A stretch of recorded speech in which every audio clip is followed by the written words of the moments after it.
लागणार आहे शिखरासकट आणि त्याच्या अनुषंगाने अहवाल आलेला आहे.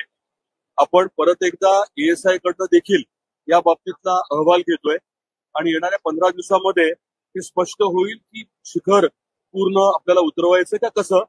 परंतु आता स्टेट आर्किओलॉजी डिपार्टमेंटने सांगितल्याप्रमाणे हे काम जे आहे ते आपण करतोय. आर्किओलॉजी डिपार्टमेंटला निधी उपलब्ध करून दिलाय आणि पुरातत्व विभागाच्या माध्यमातून काम सध्या चालू आहे.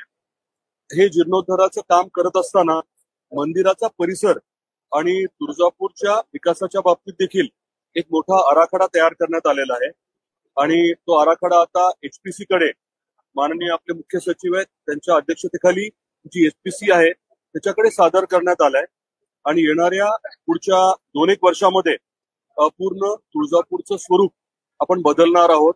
येणारे जे भाविक आहेत त्यांना चांगल्या सुविधा उपलब्ध करून देण्याच्या अनुषंगाने हा आराखडा तयार करण्यात आलेला आहे. आपल्याला कल्पना असेल की रेल्वेचं काम देखील सुरू झालंय धाराशिव तुळजापूरचं आणि पुढच्या टप्प्यामध्ये तुळजापूर सोलापूर हे काम देखील आपण हाती घेतोय आणि हे काम झाल्यानंतर तुळजापूर हे रेल्वेच्या नकाशावरती येईल आणि भाविकांना येण्याची मोठी सोय होईल. भाविकांसाठी कशा प्रकारे कामाची सुविधा असणार आहे त्यामध्ये काय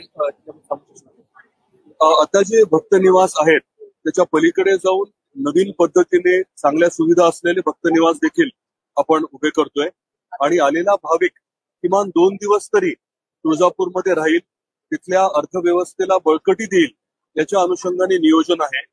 आपण आई तुळजाभवानी छत्रपती शिवाजी महाराजांना भवानी तलवार देतीये असा एक मोठा 108 फीटचा पुतळा करायचं प्रस्तावित केलंय. हा साधारण 13 मजले उंच जेवढी इमारत असते तेवढा उंच पुतळा असणार आहे.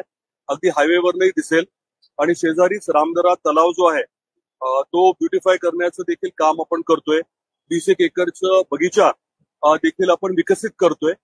आलेला भाविक जो आहे तो 2 दिवस तरी तिथे राहील आणि पर्यटक म्हणून या सर्व भागात त्याला मनोरंजनाच्या अनुषंगाने काही सुविधा देखील आपण उपलब्ध करून देतोय आणि तुळजापूरच्या अर्थव्यवस्थेला बळकटी मिळावी, रोजगार निर्मिती व्हावी हा देखील आपला उद्देश राहणार आहे.